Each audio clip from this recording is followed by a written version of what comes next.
bertanya kepada saudara Iswan Labudu. Iswan, halo Iswan. Ya, siap Pak.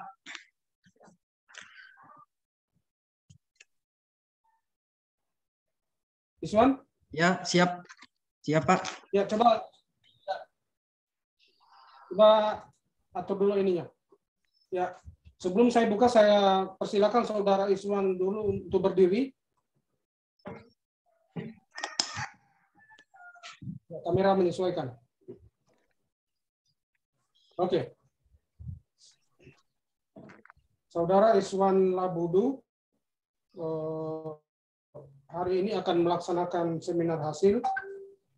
Sebelum saya buka acara ini, saya ingin Iswan? Ya, siap Pak. Ya. Ya. Siap melaksanakan seminar dengan segala konsekuensinya? Insya Allah siap Pak. Oke. Silakan duduk. Ya. Dengan ucapan Bismillahirrahmanirrahim, maka seminar hasil atas nama saudara Iswan Labudu saya nyatakan dibuka. Bapak dan saudara-saudara mahasiswa yang saya hormati, seminar ini merupakan seminar hasil penelitian, sehingga diperlukan banyak masukan berkaitan dengan penulisan draft.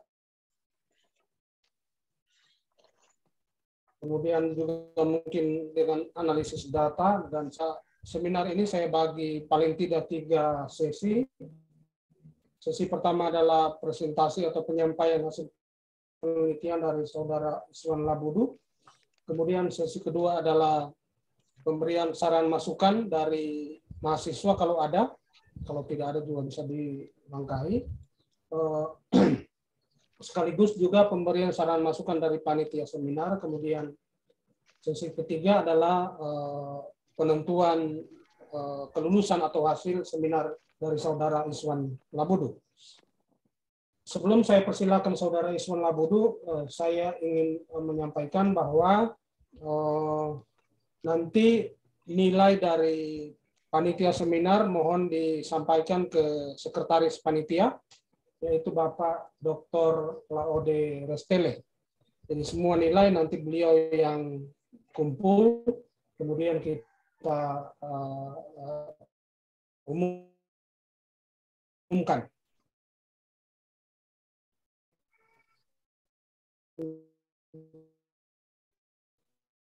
Mungkin pointer-pointernya atau hal-hal penting saja, karena berkaitan dengan latar belakang, metodologi, apa semua sudah dibicarakan di seminar proposal ya. Mungkin lebih fokus ke hasil saja, hasil dan pembahasan. Oke, oleh karena itu maka saya hanya memberikan Iswan Labudu waktu paling banyak 20 menit untuk menyampaikan hasil penelitiannya. Silakan Iswan. Ya, terima kasih Pak. Bismillahirrahmanirrahim. Assalamualaikum warahmatullahi wabarakatuh. Yang saya hormati Bapak Dr. Insinyur Labaco Sodia, MSI, selaku Ketua Penguji. Yang saya hormati Bapak Dr. Laude Restele, SPD MSI, selaku Sekretaris Penguji. Yang saya hormati Bapak Ramadanto Seipu, SPD MKes, PhD, selaku anggota penguji, dan yang saya paling hormati pembimbing 1 dan pembimbing 2 saya, Bapak Profesor Dr. Insinyur Laude Sabarudin, MSI, dan Bapak Dr. Ida Usman, SSI MSI, dan selaku teman-teman mahasiswa atau alumni yang sudah sempat hadir pada siang hari ini. Baiklah, saya akan mempresentasikan hasil atau riset penelitian saya.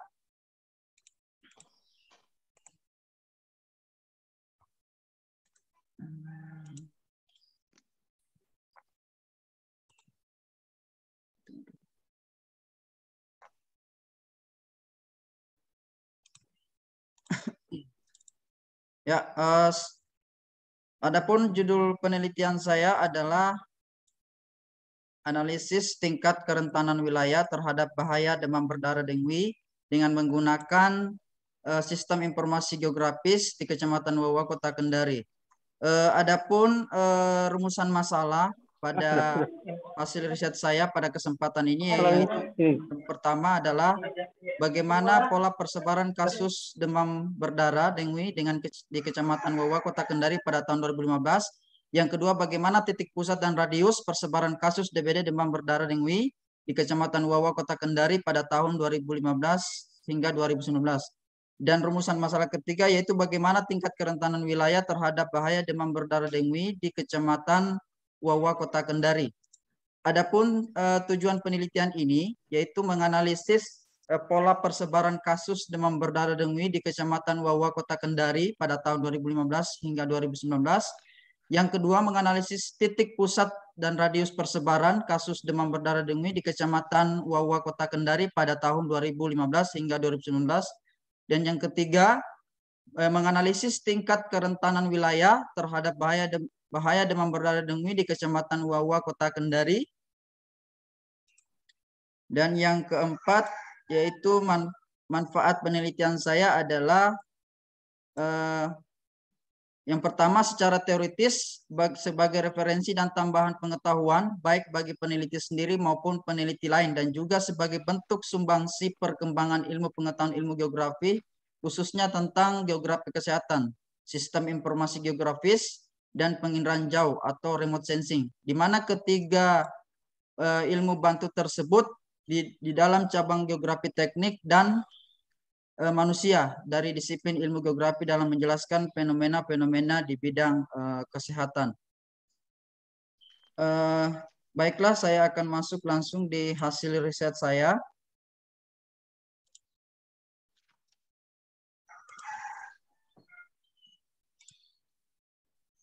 Oke, yang pertama menganalisis tentang tetangga terdekat atau nearest neighbor analysis terhadap wilayah bahaya demam berdarah. Pada tahun 2015, di sini setelah hasil analisis tetangga terdekat yang telah saya buat, di mana hasil total jarak kilometernya itu berada di 3,46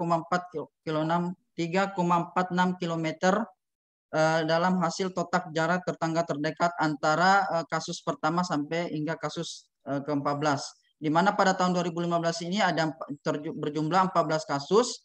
Pada tahun 2016 itu berada di 137 kasus dengan total jumlah jarak tetangga terdekatnya yaitu 14,03 km. Di mana nanti data lampiran tersebut bisa dilihat pada halaman 161. Dan untuk pada tahun 2013 perhitungan jarak tersebut berada di 23 kasus, di mana jumlah tetangga terdekatnya hasil analisis NNA-nya yaitu 3,73 km. Sedangkan pada tahun 2015 hasil perhitungan jarak pada tahun 2015 yaitu berada di 8,72 km total jumlah tetangga terdekatnya, di mana jumlah kasusnya berada di 42 kasus, di mana bisa dilihat secara komplit di halaman 164 lampiran tabel 2. Sedangkan pada tahun 2019 itu berada jumlah tetangga terdekatnya yaitu 9,31 km, di mana jumlah kasusnya yaitu 77 kasus. Dan bisa dilihat di lampiran halaman 164. Sedangkan hasil perhitungan jarak gabungan antara titik kasus dari 2015 hingga 2019, hasil analisis NNA-nya itu jumlah jarak tetangga terdekatnya yaitu 50,53 km, di mana lampiran 4 halaman 166 bisa dilihat secara komplit dari 293 kasus yang terjadi dari akumulasi 2015 hingga 2019.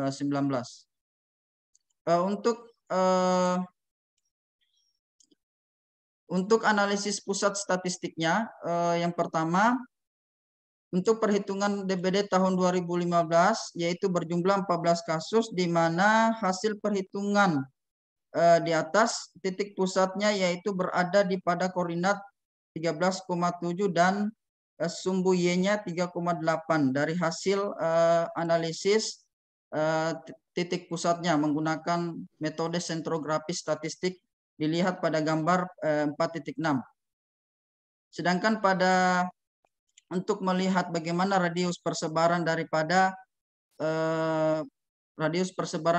DBD tersebut untuk tahun 2015, yaitu di mana jumlah WI kali XI kurang X bar pangkat 2 yaitu sebesar 132,1321, di mana jumlah WI dalam kurung YI Y bar dalam kurung pangkat 2 yaitu jumlahnya sebesar 36,7436 sebanyak 14 kasus. Nah, dari hasil perhitungan standar distance-nya ini, sehingga kita ketahui bahwa radius titik pusat jumlah kasus DBD di Kecamatan Wawa Kota Kendari yaitu dengan memasukkan perhitungan standar distance-nya, maka kita ketahui radius titik pusatnya yaitu 3,473 cm atau kita konversi dalam meter adalah 868 meter pada layout peta skala 25.000.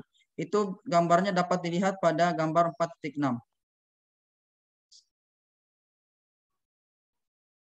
Sedangkan pada tahun 2015 hasil analisis yang kami dapatkan yaitu di mana koordinat grafik antara tahun 2015 yaitu dengan 137 kasus dengan koordinat X-nya yaitu 11,7 dan koordinat Y-nya yaitu 5,7 dapat dilihat pada gambar 4.7, di mana untuk menghitung standar distance-nya untuk melihat daripada radius persebaran dari titik pusat yang ada, yaitu jumlahnya adalah sebesar 741,11,07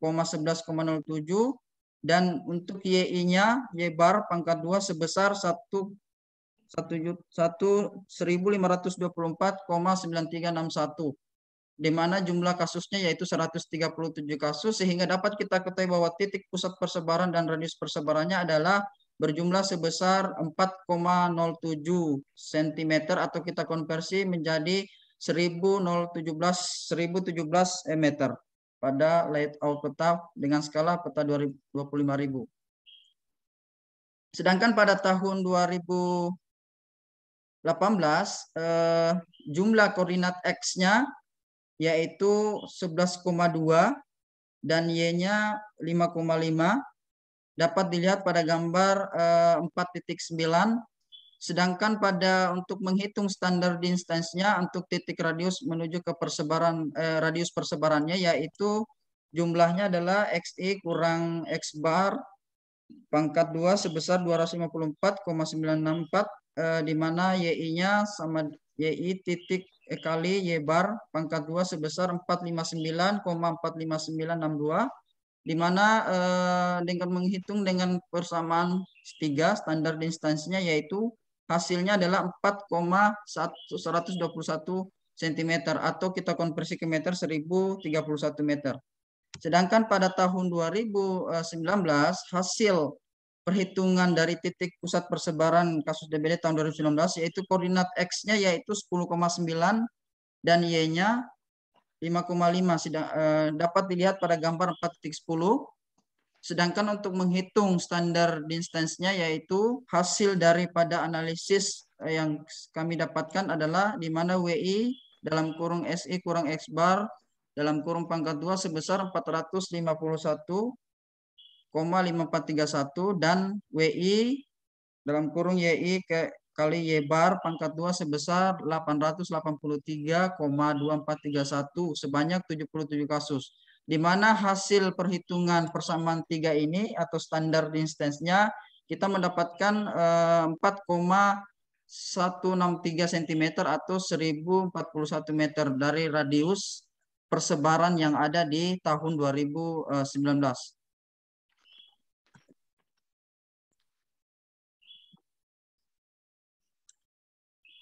Oke, untuk penentuan tingkat kerentanan wilayah, yaitu yang pertama adalah dari sisi peta keadaan kepadatan penduduk. Peta kepadatan penduduk di sini dapat kita lihat pada gambar tersebut, yaitu di mana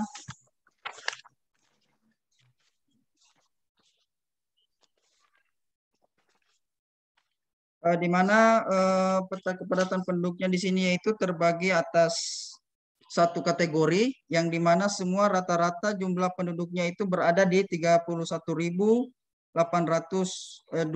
jiwa, sehingga dalam kategori ini dia masuk kategori tinggi. Sedangkan untuk peta keadaan kepadatan permukiman untuk menentukan tingkat kerentanan wilayahnya adalah yang pertama itu dia kategori rendah atau 50,5%, sedangkan kategori sedang itu 31,99%, sedangkan untuk kategori tinggi atau skor 3 yaitu 17,49%. Jadi kepadatan permukiman yang ada di wilayah Kecamatan Wawa Kota Kendari ini untuk menentukan tingkat kerentanan wilayahnya terbagi atas 3 kategori seperti yang tertera pada gambar. Untuk peta yang selanjutnya yaitu peta jarak penderita terhadap sungai di Kecamatan Wawa Kota Kendari. Dapat kita lihat pada gambar tersebut yaitu di mana keadaan kondisi keadaan jarak penderita terhadap sungai itu di mana khusus untuk penentuan tingkat kerentanan wilayah ini saya mengambil khusus untuk kasus tahun 2020. Sedangkan untuk Esentro dan NNA-nya itu menggunakan kasus 2015 sampai 2019. Untuk penentuan tingkat kerentanan wilayahnya saya menggunakan kasus tahun 2020, yaitu di mana jumlah kasusnya 32 kasus. Nah, dari hasil gambar peta yang kita lihat secara seksama bahwa ada sekitar 7 kasus yang terjadi pada atau yang istilahnya yang berada di wilayah daerah sungai, sedangkan yang lebih dari 1.000 meter itu berada di sekitar 10, sedangkan yang terakhir adalah di lebih dari 1.000 yaitu ada sekitar 7 kasus. Sedangkan untuk jarak penderita terhadap TPS yaitu di mana jumlah TPS yang ada itu adalah 137. Jumlah TPS-nya jumlahnya ada 137, di mana jumlah yang jarak terdekat antara TPS dengan jumlah kasus itu ada 5. Terus jumlah yang berada di sekitar 100 sampai 1.000 meter yaitu berada di sekitar 31 kasus, sedangkan pada lebih dari 1.000 yaitu ada 1 kasus yang berada atau dekat dengan jarak penderita TPS dengan kasus yang terjadi.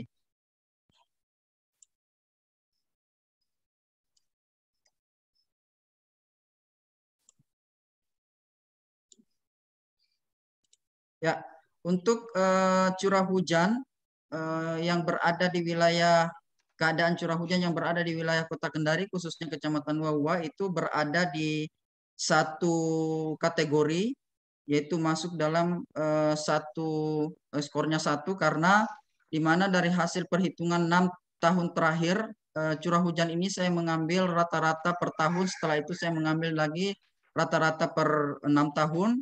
Dan saya ambil lagi hasil rata-rata dari akumulasi dari 6 tahun terakhir. Sehingga nilai rata-rata akumulasinya adalah 8,25 mm per hari.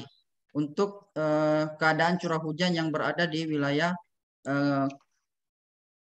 Kecamatan Wawa Kota Kendari. Sedangkan untuk jarak penderita terhadap tanaman bambu, di mana dapat kita lihat di sini secara seksama bahwa jumlah kasus yang terjadi di mana dari jumlah tanaman bambu yang ada adalah yang pertama untuk yang kurang dari 100 meter yaitu seperti yang terlihat pada gambar, sedangkan untuk yang lebih dari 1.000 dari 100 sampai 1.000 adalah 32 kasus, sedangkan yang untuk lebih dari 1.000 itu tidak ada. Sedangkan untuk jarak penderita terhadap kandang ternak yaitu di sini seperti yang terlihat pada gambar kurang dari 100 meter yaitu berada dari 3 kasus, sedangkan untuk 100 sampai 1000 yaitu ada 31 kasus, sedangkan untuk lebih dari 1000 adalah ada 1 kasus yang berdekatan dengan jumlah kandang ternak. Sedangkan untuk jarak terbang nyamuk di Kecamatan Uwa-Uwa, ini ada 3 kategori juga, di mana yang lebih dari 1000, kurang dari 100 yaitu ada 32 kasus, sedangkan 100 sampai 1000 yaitu ada 32 kasus juga, dan yang terakhir yaitu kurang lebih dari 1000 yaitu keadaannya sama. Terus kita masuk di hasil analisis tetangga terdekatnya pada tahun 2015, di mana hasil analisis indeks pola penyebaran untuk tahun 2015 yaitu diperoleh sebesar untuk tahun 2015 hingga 2019 itu 0,066375. Maka secara keseluruhan pola persebaran per tahun yang terjadi di Kecamatan Uwa-Uwa cenderung mengelompok atau relatif sama dengan nilai indeks pola persebaran yaitu kurang dari 1, sehingga secara pola persebarannya menggerombol atau cluster pattern. Pernyataan tersebut sejalan secara teori menurut Surat Sumatmaja 1998 bahwa pada dasarnya tentu pola penyebaran itu dapat dibedakan menjadi 3 macam, yaitu pola penyebaran bergerombol atau cluster pattern, tersebar tidak merata atau random pattern, dan tersebar merata atau disparate pattern. Jika nilai T atau kurang dari 1, maka menggerombol. Untuk hasil analisisnya dalam bentuk peta spasialnya ini dapat dilihat pada gambar 4.22, di mana analisis tetangga terdekat di sini cenderung mengalami jumlah jaraknya itu 50,53 km, di mana jarak-jarak tersebut itu relatif sama, dan keadaan kondisi jumlah kasus dari 2093 kasus itu mayoritas adalah hasil indeks pola penyebarannya yaitu menggerombol.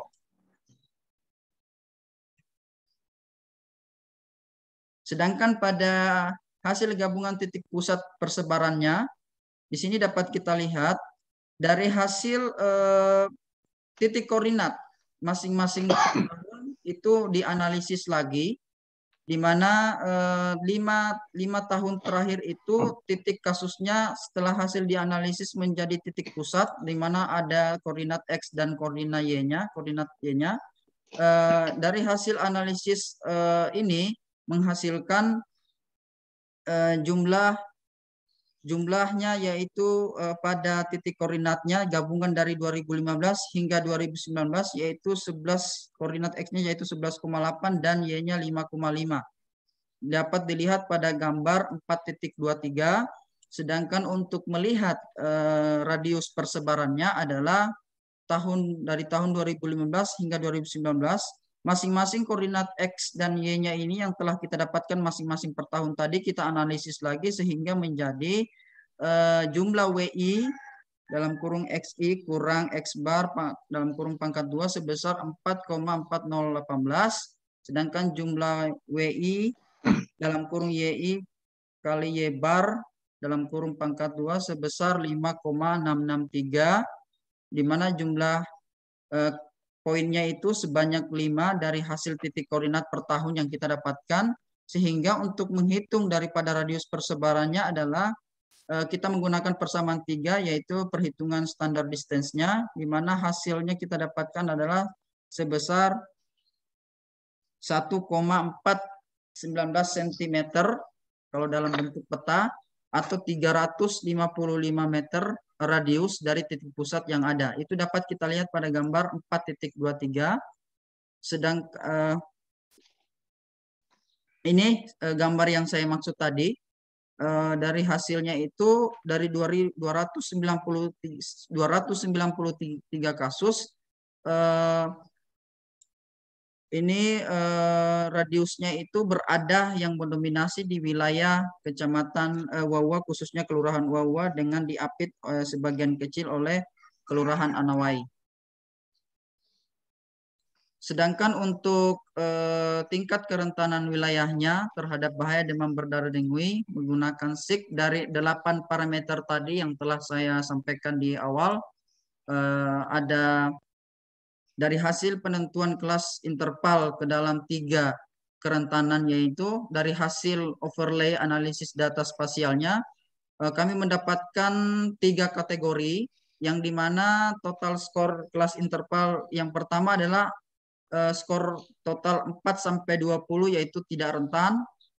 Sedangkan untuk rentan sedang total skornya 21 hingga 36. Sedangkan yang kategori sangat rentan yaitu 37,4 sampai 37 hingga 44 skornya, di mana saya membuat presentasi dalam bentuk meninjau dari sisi perkelurahannya, yang dimana kelurahan pertama adalah terbagi ada atas 2, yaitu tidak rentan dan rentang, di mana rentan tidak rentannya itu 301,86 hektar atau 77,10%, sedangkan untuk rentang sedangnya itu berada di luas wilayah 89,65, sedangkan persentasinya 22,89% dari total 391,51 hektar. Sedangkan untuk Kelurahan Bonggoya ini terdiri atas 3 kategori. Yang pertama tidak rentan, rentan sedang, sangat rentan, di mana luas hektarnya yang pertama 108,44 hektar atau 50,86%, tidak rentan. Sedangkan untuk rentan sedang 99,32 hektar atau 46,58%. Sedangkan untuk sangat rentannya yaitu 5,44 untuk luas hektar wilayahnya, sedangkan sangat rentannya 2,55%. Sedangkan untuk Kelurahan Mata Iwoi itu ada 3 kategori juga.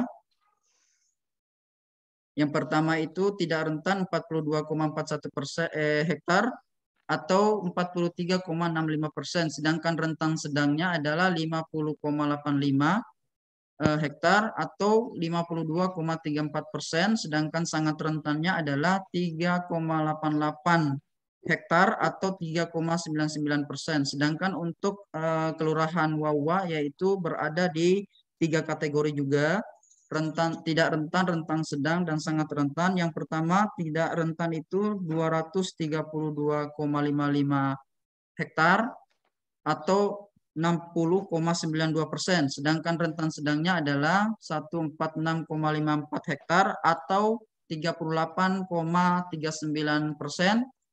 dan yang terakhir adalah sangat rentannya yaitu 2,62 hektar atau 0,68%. Untuk gambar tersebut dapat kita lihat secara seksama bahwa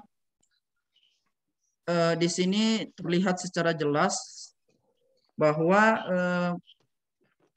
untuk gambaran secara umumnya bahwa tingkat kerentanannya itu ada 3 dari satu kecamatan ini, di mana sangat rentannya itu terdistribusi berada di wilayah Kelurahan Wawa, Mata Iwoi, dan Kelurahan Bonggoya. Sedangkan rentan sedangnya itu terdistribusi secara merata dari 4 kelurahan, dan begitupun tidak rentannya.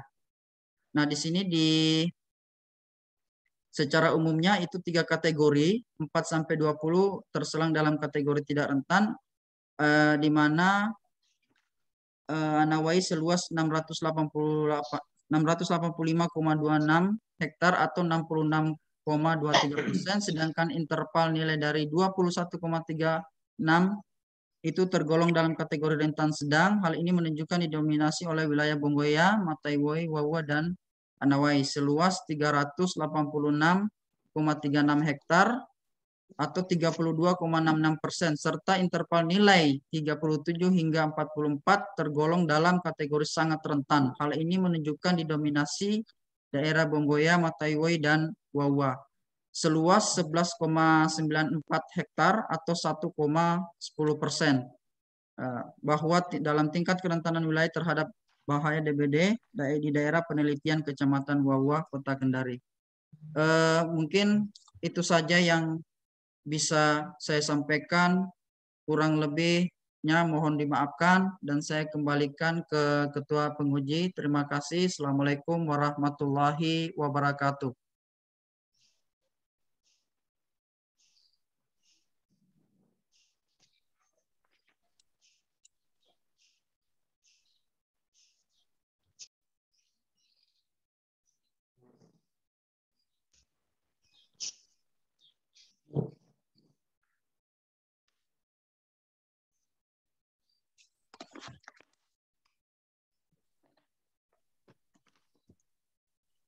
Halo, Pak Ketua. Oh, mau iso ketua. Sudah? Selesai, Pak Ketua. Iya. Silakan. Ya, hilang-hilang saya punya ini. Oh, begitu. Adakah mahasiswa? Oke. Mahasiswa ada 2 orang, Pak. Ya? Mahasiswa ada 2 orang. Ya, mereka dulu yang bertanya. Ya. Silakan mahasiswa untuk memberikan saran masukan kepada seminaris. Didi sama Samsul.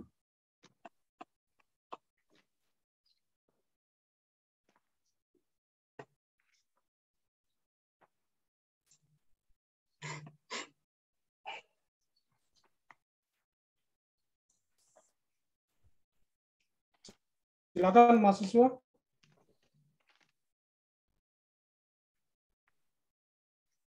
Saya Pak. Samsul ini kayaknya alumni. Didik. Ya, Silakan. ya, terima kasih. Maaf Pak, tadi agak sedikit terlambat bergabung. Mau bertanya, untuk DBD ini kan tinggi di Kota Kendari. Kenapa difokuskan di Wawa? Kemudian yang kedua, DBD ini kan kalau hujan dia akan meningkat.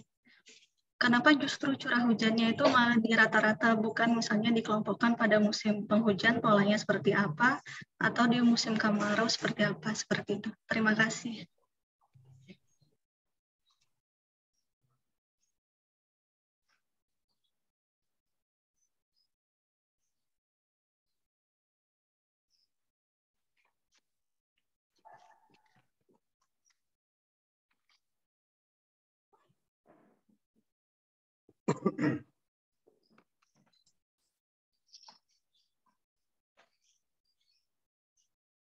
Mana Iswan? Ya, siapa? Ya. Timbul tenggelam kayaknya Pak Ketuanya ada di tengah laut mungkin. Iya, kayaknya. Ya nanti sekretarisnya yang bantu. Silakan. Ini langsung dijawab. langsung dijawab Pak ya. Ya, silakan. Terima kasih atas kesempatannya. Terima kasih Mbak Didik Tri Utami telah bertanya. Insya Allah nanti kalau keliru mungkin bisa diluruskan oleh pembimbing. Saya mencoba untuk menjelaskan dengan apa yang telah saya lakukan. Yang pertama, kenapa DBD itu cenderung malah tidak meningkat daripada jumlah curah hujan, yang dimana sebenarnya mungkin pengaruh curah hujan ini sangat besar potensinya untuk meningkatkan kasus DBD. Yang pertama yang perlu ingin saya sampaikan bahwa penelitian saya ini adalah yang dimana penentuan tingkat kerentanan DBD-nya itu menggunakan penskoringan. Nah, di mana penskoringan tersebut ini kita harus dulu yang pertama kita lakukan adalah menghitung hasil analisis curah hujan yang ada pada DBD tersebut, di mana dalam setiap kategori itu memiliki interval. Interval-intervalnya, yang di mana interval tersebut saya sebutkan dulu, saya cekkan.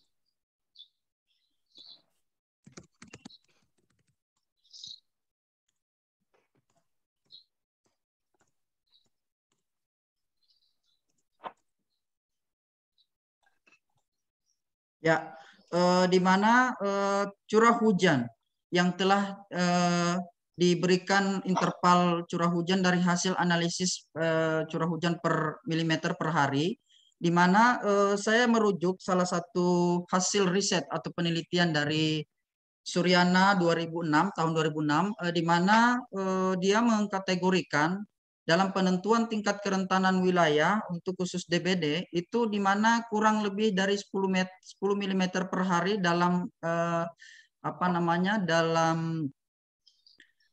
dalam per tahun atau per 5 tahun. Hasil rata-ratanya adalah yang dikategorikan adalah kurang dari 10 meter yaitu dikatakan rendah.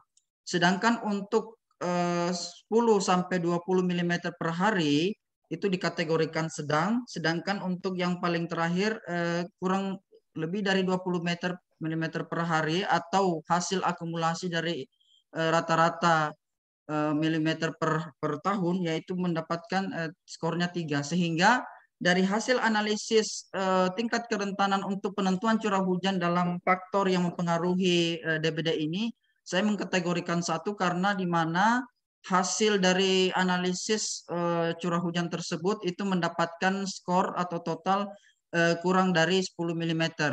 Di mana hasil riset saya itu 8,25 mm per hari untuk rata-rata per 6 tahun dari hasil analisis yang saya rujuk daripada Suryana 2006. Sedangkan untuk pertanyaan kedua, kenapa kita hanya memilih khusus Kecamatan Uwa-Uwa, sementara Kota Kendari itu dari semua kecamatan itu tingkat kasusnya itu sangat tinggi.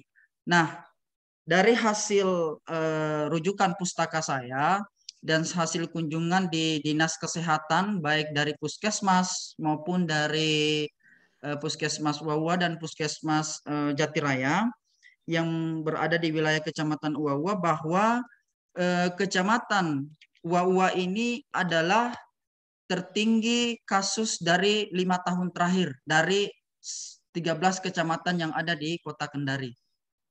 Makanya kenapa saya memilih Kecamatan Uwa-Uwa saya jadikan sebagai pusat untuk riset saya, karena alasan yang pertama, dari sekian kasus yang terjadi di seluruh Kecamatan Uwa-Uwa Kota Kendari, kasus yang paling tertinggi adalah Kecamatan Uwa-Uwa untuk 5 tahun terakhir daripada kecamatan yang lain. Itu bisa nanti dilihat, ditinjau di latar belakang saya. Itu lengkap di penjelasannya seperti itu. Terima kasih. Assalamualaikum warahmatullahi wabarakatuh. Oke, berikut kalau masih ada mahasiswa yang mau bertanya.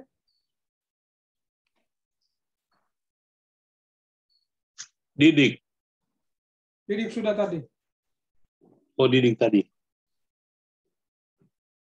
Oke, kalau tidak ada, mungkin kita lanjutkan ke pertanyaan atau... Nurul masih tidur. Siapa? Tinggal Samsul ini mahasiswa kayaknya. Mohon izin Pak, Samsul sama Nurul sudah alumni Pak. Oh iya, tidak apa-apa. Tidak apa-apa biar alumni. Nurul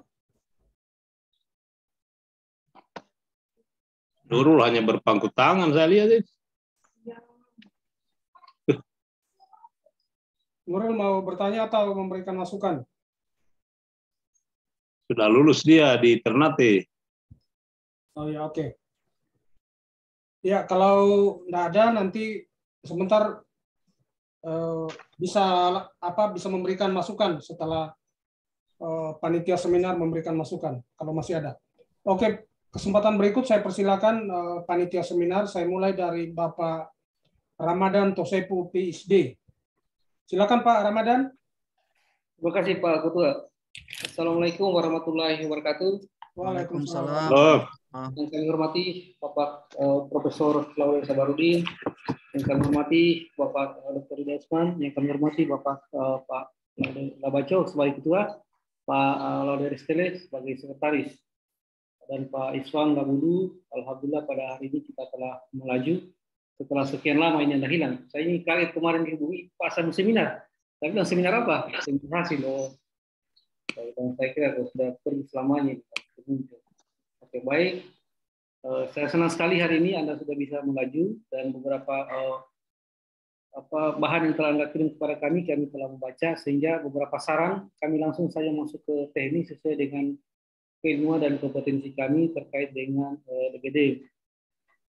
Yang pertama saran saya, pada halaman 60 tentang tanaman bambu.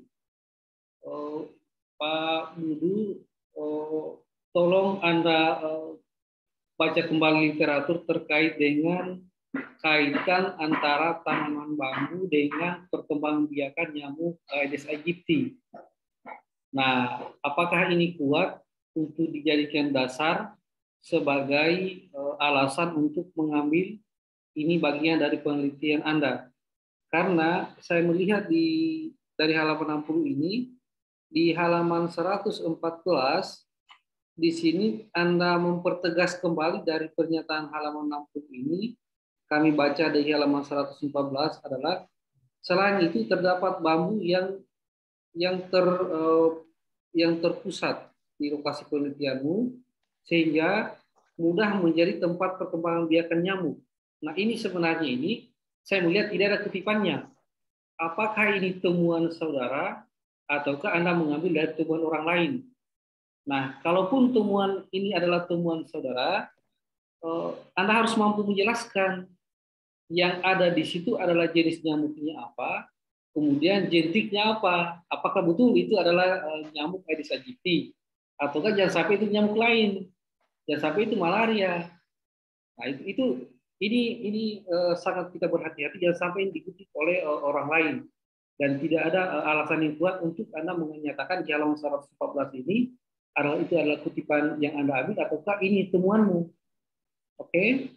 Itu kemudian selanjutnya saya kembali lagi ke halaman tentang penggabungan. Anda di sini melihat menganalisis berdasarkan nyamuk dari DBD 2015 sampai 2019 berdasarkan tahun. Jadi ada pisah 2015 tersendiri, 2016 tersendiri. Nah, pertanyaan saya di sini adalah bagaimana Anda melakukan clearing data untuk tahun 2015? Anda analisis di 2022 ini. Bagaimana caranya kita yakin bahwa di 2015 itu datanya itu masih akurat, kemudian kita analisis di 2022 ini. Nah, itu mungkin harus Anda jelaskan sebentar, supaya betul-betul data 2015 ini benar, akurat. Nah, tentunya Anda sebagai seorang peneliti, Anda tahu bagaimana Anda melakukan pembersihan data seperti itu. Nah, kemudian masih terkait dengan ini, saya lebih justru tertarik, muncul pertanyaan baru. Apakah orang yang terkena DBD di 2015 orang yang sama dengan di 2016? Ataukah mereka dalam satu rumah? Ataukah mungkin dalam satu titik? Di radius di titik itu 2015 radiusnya sama, 2016 sama, 2017 sama, 2018 sama, dan seterusnya. Nah, sehingga saran saya, bisakah itu kalau buat peta itu langsung digabung semua? Supaya terlihat, oh ternyata mereka ini di antara 2015 sampai 2019, ini radius yang terkena DBD, atau mungkin mereka satu rumah di ini. Nah, ini menarik di dalam ilmu epidemiologinya, di public health Kesmas ini bermanfaat sekali. Karena secara teori, nyamuk DBD itu bisa mengena itu radius 100 meter. Misalnya kalau di rumah saya di titik A, maka radius 100 meter itu harus dilakukan fogging. Nah, itu gunanya kenapa dilakukan pengasapan, karena nyamuk terbang itu mampu terbang itu paling jauh itu 100 meter. Nah, sehingga teorinya bahwa radius 100 meter itu harus dilakukan pengasapan untuk mematikan nyamuk yang memiliki virus itu. Ya, itu saran saya untuk di overlay peta ini. Nah, kemudian di halaman 117, nah hati-hati juga ini Pak, halaman 117 sampai 118, hati-hati di pendapat dari Lestanto. Nah, tadi saya penasaran Pak, siapa itu Lestanto?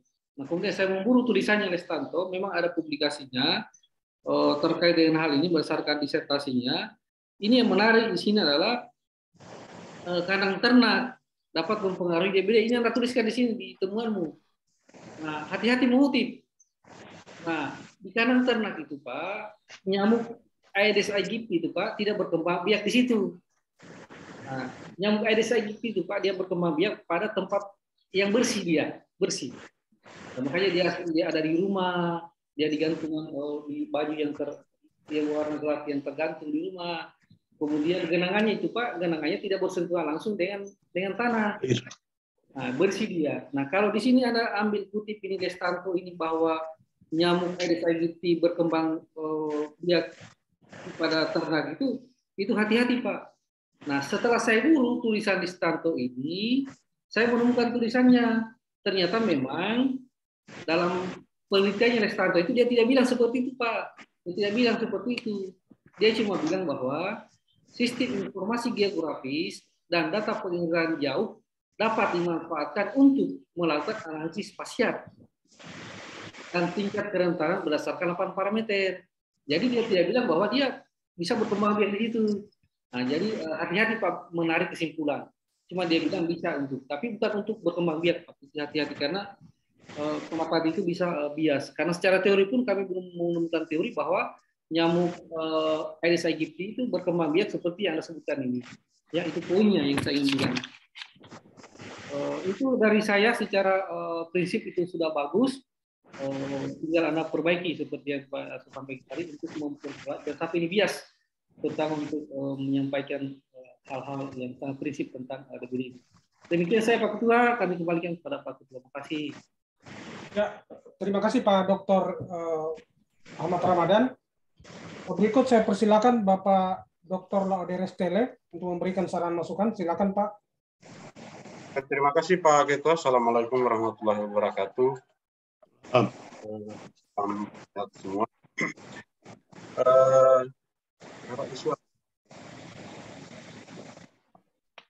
Halo Iswan.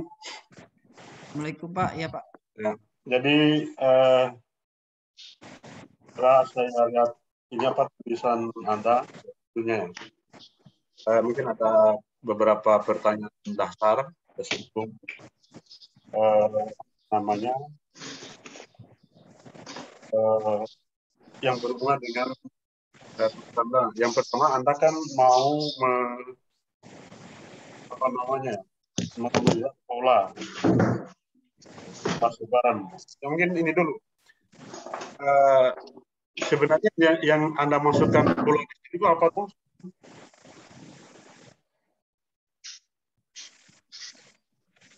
Masuk, Iswan? Ya Pak. Nah, yang Anda maksudkan pola di sini itu apa? Pola yang dimaksud di sini dari sesuai dengan penelitian saya adalah ingin melihat seberapa besar atau bagaimana bentuk kasus-kasus yang terjadi di wilayah Kecamatan Uwawa ini. Bukan itu. Maksud saya yang pola yang kamu maksud di sini itu apa, kan di sini bagaimana pola sebaran. Ya. Karena lanjutnya itu Anda itu sudah membuat peta pola sebarannya. Nah, atau begini dulu, kalau kita menggambarkan pola sebaran dalam sistem informasi geografi itu ada berapa bentuk? Ada 3 Pak. Yang pertama itu menggerombol atau cluster pattern. Itu bentuk polanya, untuk menggambarkan polanya. Nah, kalau itu kan bentuk polanya, untuk menggambarkan polanya. Itu konsep itu dulu yang Anda pahami dulu. Ya, kalau bentuknya itu kan ada 3. Ada yang mengelompok, ada yang menyebar, kemudian ada yang teratur. Sementara untuk menggambarkan pola itu dalam peta kan ada 3 juga. Pertama, polanya itu bisa digambarkan dalam bentuk titik, dalam bentuk garis, dan bentuk ruang. Makanya di sini saya cari di mana peta pola sebarannya, tidak ada. Ya, sementara Anda buat peta itu di sini peta titik pusat. Sementara di situ isinya pola yang kamu gambarkan dalam bentuk titik. Itu yang kamu di pertanyaan 1 ini yang kamu fokuskan, karena akan timbul pertanyaan pada tahun berapa tahun kamu ambil datanya ini? 5 tahun terakhir, 5 tahun Pak.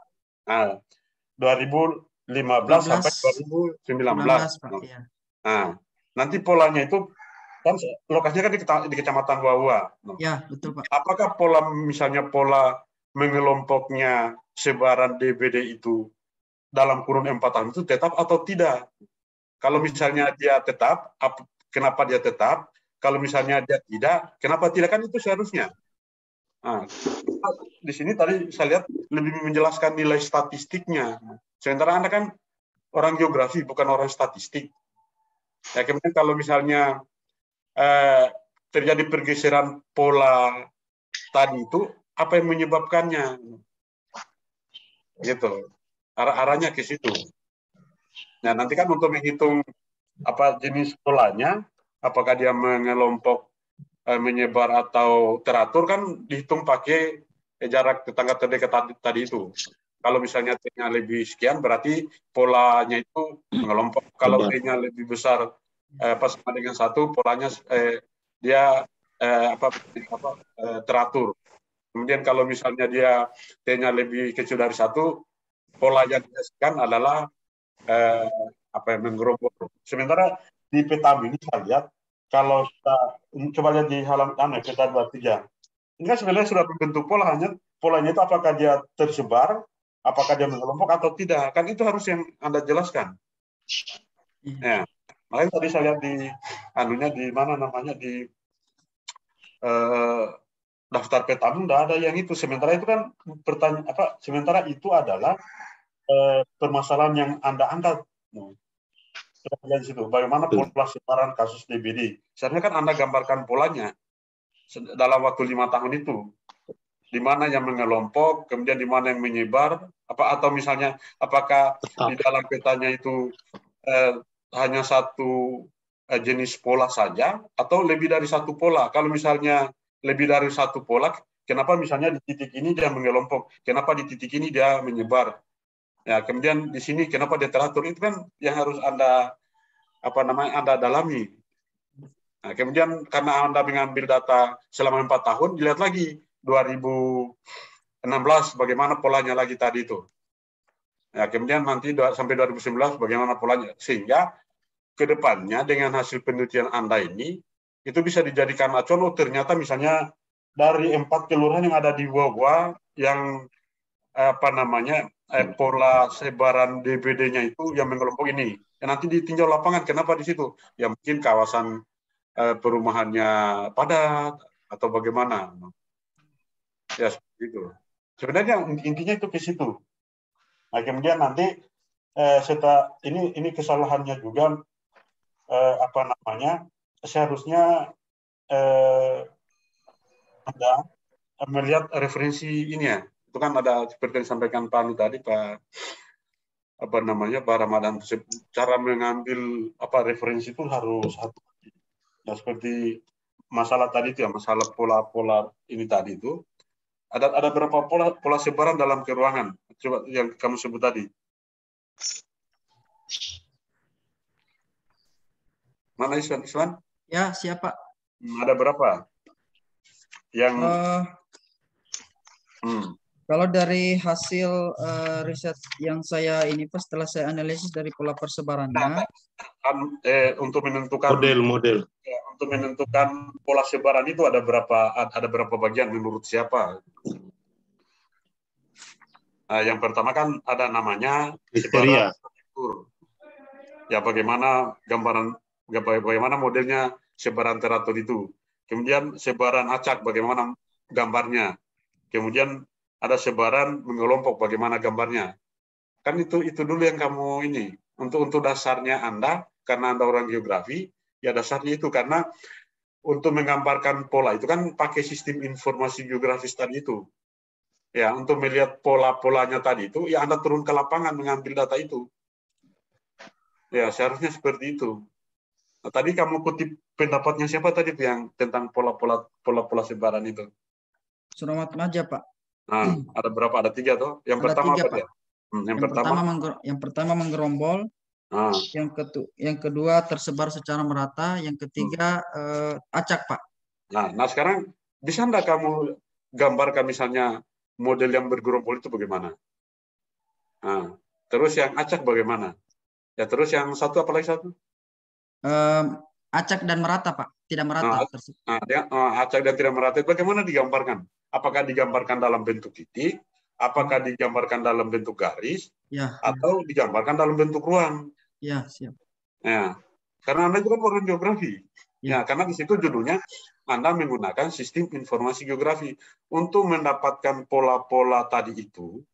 Ya, mendapatkan pola-pola itu bisa kita gunakan atau bisa kita gambarkan pola itu dalam bentuk garis. Itu kan kalau kita buat petanya, kita buat misalnya kawasan penduduk itu, kawasan permukiman kan tidak bisa kita gambarkan polanya dalam bentuk titik, pasti dalam bentuk garis dan ruang, gitu.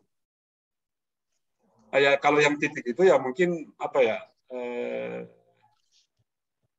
Ya kalau titik itu mungkin untuk toponim administrasi.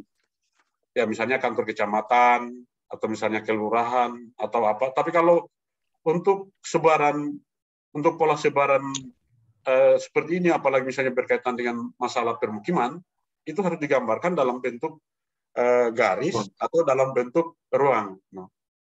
Nah, kalau selanjutnya Anda lebih condong atau lebih cenderung menggunakan untuk menggambarkan pola itu dalam bentuk titik. Nah, kemudian Anda gabung dua tadi itu ada lingkaran ini. Ya, ini juga saya tidak tahu lingkarannya apa, kenapa sampai pusatnya ada di situ. Yang halaman di gambar 423. Ya, peta gabungan titik pusat dan radius persebaran. Alasannya kamu bikin pusatnya itu di situ apa? Kenapa di Kelurahan Wawua? Kan sementara penelitian kan di Kecamatan Wawua. Ya. Ya, betul, Pak. Nah, Kecamatan Wawua itu berapa kelurahan? Ada 4 kelurahan, Pak. Nah, Wawua, Mataiwoi, Kelurahan Wawua, Kelurahan Anawai, Kelurahan Bonggoya, dengan Kelurahan Mataiwoi, Pak. Sementara kalau kamu lihat gambar petamu yang 423, pola sebaran yang paling banyak itu kan di Kecamatan Anawai. Ya. Nah, sekarang begini saya tanya, alasanmu kamu ambil titik titik pusatnya di Kecamatan Wawa itu apa? Yang ada lingkarannya itu, yang di petamu. Gambar 4.2, Pak. 4.23, gambar 4.23. Alasannya kamu ambil yang lingkaran apa? Lingkaran titik pusat kasus DBD 5 tahun. Sebaran. Itu Pak berdasarkan dari hasil analisis sentrografis statistiknya atau dalam bentuk menganalisis analisis titik pusat dan radius persebarannya di mana menggunakan metode sentrografis. Dan ini sebelum saya masukkan dalam bentuk SIG, Pak, kami menghitung dulu secara manual. Nah, dari hasil manual itu saya buatkan dalam bentuk grafiknya, Pak. Nah, di grafik itu ada paling belakang, Pak, bisa dilihat. Saya lupa ini halaman berapa. Kamu jelaskan. Nah, kenapa kamu ambil lingkarannya itu di bawah? Itu dari hasil analisis yang saya dapatkan, itu berbentuk kami buat dalam bentuk grafik. Nah, di mana dalam bentuk grafik ini pertanyaan sederhana saja jawab. Kenapa lingkarannya itu Kecamatan Buah-Buah? Ya tidak pahami pertanyaannya, Pak. Artinya dasarnya apa? Kalau kenapa bukan di Anawai? Kenapa bukan di Anawai? Kenapa bukan di Mataiwoi atau Bonggoya? Yang lingkaran warna apa itu ungu itu? Kuning ungu. Oh ya, warna ungu itu. Nah, kenapa dia di Kecamatan Buah-Buah dapat di Kelurahan Buah-Buah? Ya, Anawai. Kayaknya Buah-Buah palingnya. Jadi Kelurahan Buah-Buah. Kenapa bukan di Anawai, di Bonggoya atau di Mataiwoi? Ini karena hasil dari analisisnya, Pak, dari 5 tahun terakhir. Setelah kami analisis itu didapatkan hasilnya bahwa di wilayah Kecamatan Wawa ini di wilayah titik Kecamatan Wawa ini hasil koordinat titik X dan titik Y-nya itu yang kami dapatkan dari menggunakan metode sentrografis statistik itu setelah kita masukkan dalam bentuk SIG itu berada di wilayah Kecamatan Wawa, Pak. Nilainya berapa? Nilainya itu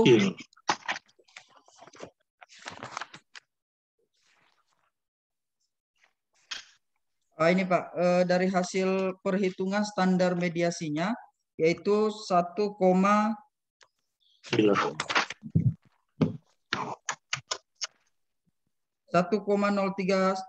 meter Pak. Kalau Anawai berapa? Kalau Anawai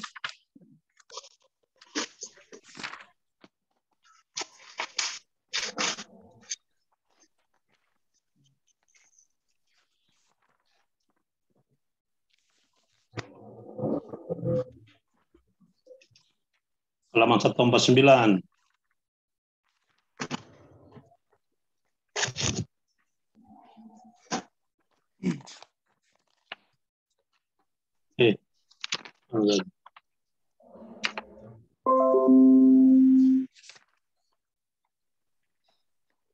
Ya Anawai berapa, Bonggoya berapa, Mataiwi berapa. Tuh, kan pasti dari nilai itu yang menjadi dasar pertimbangan sehingga yang warna yang lingkar itu di bawah. Nah kemudian nanti di ini ada acuannya enggak gitu. Kalau acuan yang saya gunakan Pak, sehingga bisa mendapatkan titiknya berada di masing-masing kelurahan itu berdasarkan hasil analisis. Titiknya ini kan hanya satu, bukan masing-masing kelurahan.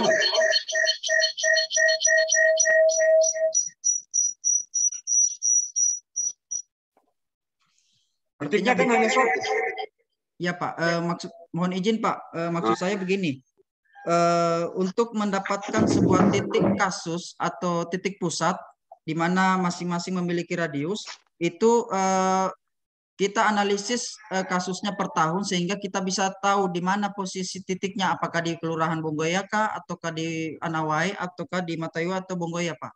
Itu tergantung. Nanti hasilnya itu bentuk angka ya, bentuk angka hasilnya. Ya, berbentuk angka. Sekarang sebutkan Wawa itu berapa angkanya, Anawai itu berapa angkanya, Bonggoya itu berapa angkanya, Mataiwa itu berapa angkanya selama 5 tahun. Ya, betul Pak. Ada Pak. Saya lihat dulu ada di halaman. Mungkin ini dasar penentuannya nilai apa yang digunakan? Pertanyaannya Pak Restele itu. Dasar penentuannya itu Pak, ini kan kalau metode sentrografis statistik itu dia menganalisis dalam bentuk grafik. Nah di dalam peta ini kami buatkan bentuk grafik manual sehingga dari situ kita tahu titik pangkalnya pertemuan antara masing-masing titik kasus itu untuk. Begini, itu kan semakin rumit itu. Bicara apa? Nah, saya itu hanya minta angkanya saja. Ya. Nilainya berapa? Nilainya berapa? Saya lihatkan dulu Pak di halaman. Berarti kok tidak memang kalau orang mau ujian itu berarti kan kamu sudah siap ujian.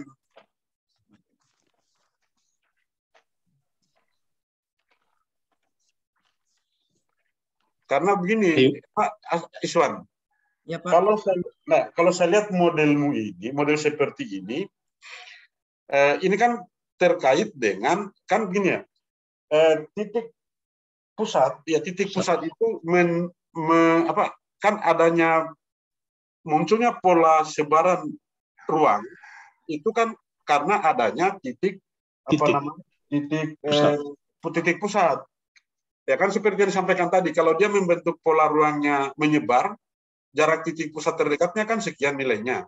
Itu sementara di petamu ini, yang Kecamatan Anawai yang membentuk pola menggelompok, itu pasti memiliki nilai titik pusat yang paling rendah. Ya, paling tinggi. Sehingga yang menyebabkan polanya itu menggerombol. Kan semakin besar nilai titik pusat tetangga terdekat, akan menyebabkan pola ruangnya itu akan semakin menyebar. Nah, coba kamu lihat itu kan bertentangan dengan yang itu. Ya, itu diakibatkan karena pertama Anda tidak memahami tentang pola tadi itu, pola sebaran ke ruangan itu. Ya. Itu belum lagi kalau misalnya saya tanya apa dasar Anda sehingga muncul titik-titik ini. Nah. Makanya tadi itu saya buka-buka, tidak ada. Sementara Anda mau melihat pola sebaran. Sementara peta pola, padahal yang sangat penting dalam tesismu ini, dalam hasil penelitian ini adalah peta pola sebarannya, supaya kalau misalnya petugas kesehatan atau orang BPBD sudah bisa melihat, oh ternyata Kecamatan Wawa di kelurahan ini pola sebarannya itu seperti ini. Kalau Anda bawa ke dinas kesehatan atau BPBD, kamu tuliskan peta titik pusat, pasti orang bingung. Tapi kalau misalnya Anda tuliskan di situ peta pola sebarannya, orang langsung paham. Ya, begitu. Makanya nanti ini ya, tolong dibuat kembali, dibuat lagi. Yang apa titik pusat ini kan sebenarnya dasar untuk membuat peta pola ruang. Nah, nggak usah dimunculkan titik pusatnya ini, langsung bikin saja apa peta pola sebarannya. Dasarnya itu adalah pola titik pusat sebaran. Anda buat petanya nanti itu karena Anda mengambil data 5 tahun, ya dibuat masing-masing itu selama masing-masing dibuat 5 lembar petanya. Peta tahun sekian, peta tahun sekian, peta tahun sekian. Kemudian lihat pola sebarannya dari tahun 2015 sampai 2019 supaya kita bisa lihat di Kecamatan Wawa itu tahun 2016 apakah dia mengelompok, 2017 sudah tidak mengelompok, berarti kenapa dia tidak mengelompok? Berarti mungkin ada upaya dari dinas atau instansi terkait dengan penanggulangan DBD ini. Itu. Kemudian 2019 bagaimana? Ya saya kira mungkin dari saya begitu, Pak. Pak Ketua, saya kembalikan. Ya, terima kasih Pak Dr. Restele. Sebelum ke Komisi Pembimbing, mungkin saya dulu ya, Iswan ya. Siap, Pak. Oke. Yang pertama, mungkin saya ingin melihat penulisan dulu ya. Penulisan. Coba lihat abstrak, ringkasan dan abstrak ya. Ya. Yang saya tahu bahwa tesis itu tidak ada abstrak bahasa Indonesia, tidak ada juga yang ada itu ringkasan justru yang bahasa Indonesia atau summary kalau di bahasa Inggris kan, ya. Jadi ringkasan, kemudian ada abstrak bahasa Inggris. Jadi abstrak bahasa Inggris itu bukan terjemahan dari ringkasan, begitu ya. Abstrak itu harus ringkas, dia harus paling banyak 250 kata lah. Ya, jadi kemudian cara penulisan abstrak juga saya lihat belum standar ini. Ya. Kemudian berikut penulisan daftar tabel. Coba dicek lagi panduan, apa memang begini cara menulis daftar tabel, kemudian daftar gambar, kemudian daftar lampiran. Dicek di panduan, ya. Begitu Iswan ya? Ya, siap, Pak. Oke. Kemudian berikut saya masuk ke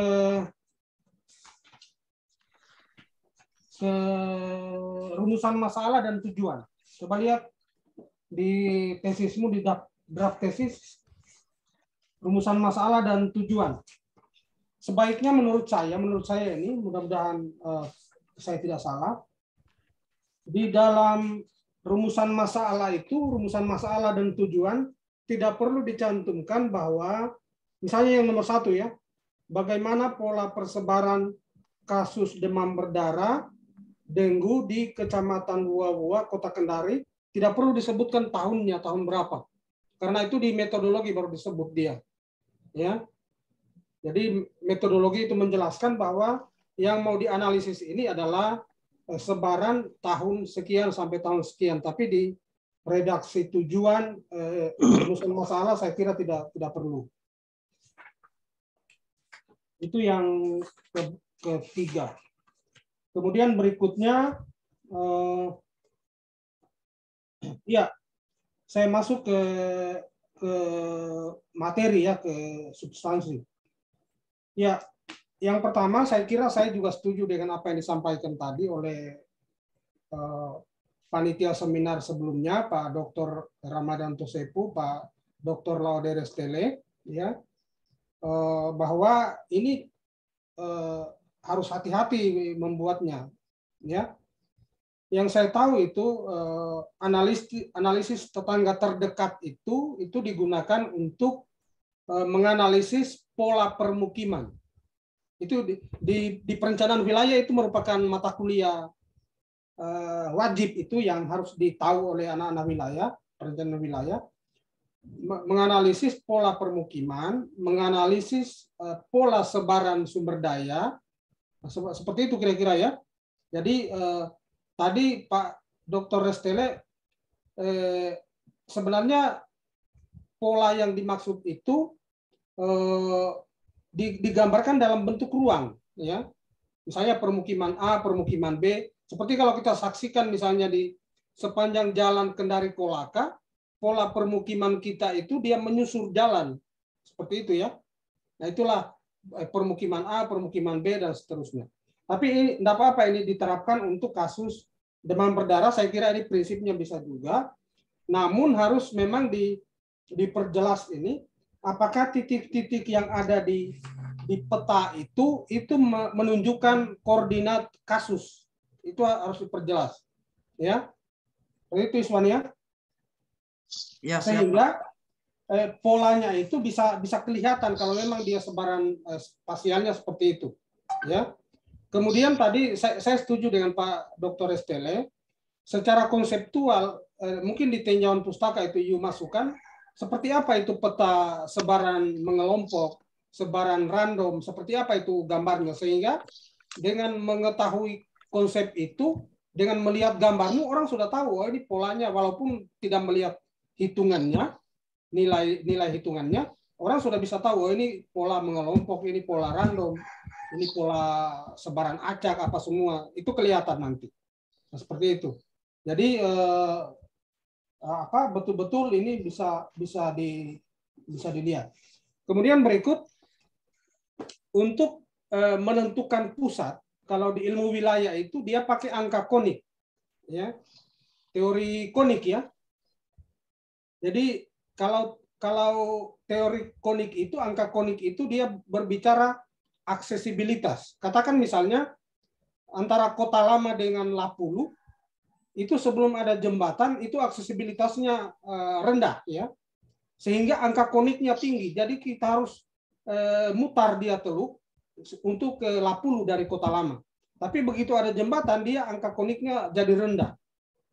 Nah, untuk menentukan pusat kalau pakai teori angka konik, maka yang disebut pusat itu adalah wilayah yang angka koniknya paling rendah. Anda tahu kalau saudara tadi ditanya berapa nilainya, kenapa harus didelineasi bahwa Wuawua itu, kelurahan Wuawua merupakan pusat. Berapa memang hasil hitungannya dia punya nilai. Nah itu yang maksudnya tadi. Kalau kita pakai prinsip penentuan pusat wilayah berdasarkan angka konik, saya kira ini juga bisa diterapkan untuk menentukan itu.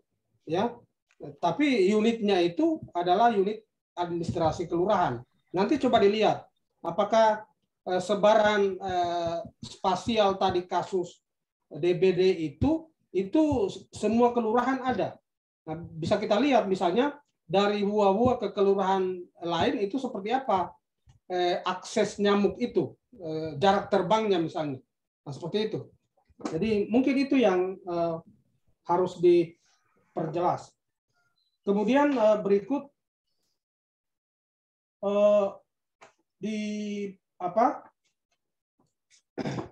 di sebaran yang pola sebaran ya. Pola sebaran itu saya belum melihat saudara misalnya menjelaskan apa kaitan antara pola sebaran itu dengan karakteristik wilayah ya, atau karakteristik geografis ya, geografis wilayah. Misalnya ada enggak keterkaitan, coba di overlay dengan peta topografi misalnya. Coba di overlay dengan topografi itu kan itu berkaitan dengan genangan. Yang paling rendah itu biasanya dia tergenang. Ada enggak hubungan antara topografi dengan sebaran kasus tadi? Nah, itu mestinya dianalisis. Di samping juga hubungannya dengan curah hujan. Ada enggak hubungan kepadatan permukiman, kepadatan rumah dengan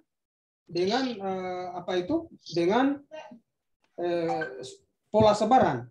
Ada enggak hubungan sebaran TPS tadi, sampah, tempat pembuangan sementara sampah, dengan apa itu dengan sebaran DBD itu. Nah, seperti itu. Maksudnya di tesis saudara ini belum mengeksplor secara maksimal keterkaitan antara kasus DBD ini dalam kaitannya dengan ruang, hubungannya dengan karakteristik ruang atau karakteristik wilayah. Nah, seperti itu. Mungkin bisa ditambahkan lah. Nah, seperti itu ya. Jadi ada kaitan antara karakteristik wilayah dengan sebaran kasus DBD ini. Saya yakin pasti ada kaitannya. Nah, seperti itu kira-kira. Karena itu berkaitan dengan iklim mikro apa semua. Nah, seperti itu ya. Dengan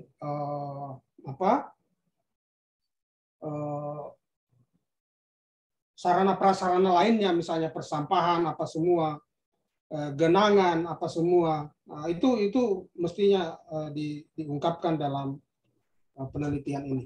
Kemudian berikutnya di kesimpulan, coba lihat kesimpulan Iswan. Ini kesimpulan terlalu panjang menurut saya dan masih terlalu bertele-tele. Jadi kesimpulan 1 itu mestinya menyebutkan bahwa pola sebaran DBD di sana adalah pola mengelompok. Selesai dia. Nggak perlu dijelaskan berapa angka ininya, berapa jarak ininya, nggak perlu. Ya. Jadi kesimpulan 1 itu hanya menyimpulkan bahwa pola sebaran DBD di Kecamatan Luwa-Luwa itu adalah acak mengelompok atau pola sebaran apa begitu. Nah, kira-kira begitu.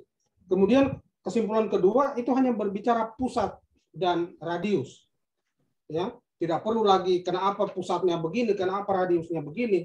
Jadi harus dibedakan antara pembahasan dengan kesimpulan. Kemudian kesimpulan 3 itu tingkat kerentanan. Tidak perlu lagi menjelaskan masing-masing kelurahan. Tidak perlu lagi kita menjelaskan masing-masing kelurahan di kesimpulan. Karena kita bicara kecamatan. Jadi kita simpulkan kecamatan. Seperti itu kira-kira ya. Jadi seyogianya kesimpulan itu harus lebih ringkas begitu ya, sehingga tidak panjang. Saya kira itu hal-hal yang prinsip. Saya setuju dengan apa yang disarankan oleh teman-teman tadi. Mudah-mudahan saudara tidak terlalu berlama-lama karena waktu saudara di UHO ini sudah sangat mepet ya. Ya bisa-bisa nanti kalau saudara hilang, yang kasih DO adalah mesin nanti. Bukan lagi manusia tapi mesin. Artinya secara otomatis stambuk saudara akan hilang dari sistemnya UHO begitu. Begitu saudara tidak selesai pada tanggal yang ditetapkan. Saya kira demikian. Mudah-mudahan saudara mendapatkan kekuatan untuk menyelesaikan tesis saudara ini sehingga saudara tidak bermasalah nantinya. Demikian. Kesempatan berikutnya saya persilakan Komisi Pembimbing. Saya mulai dari Bapak Dr. Ida Usman. Silakan Pak Ida.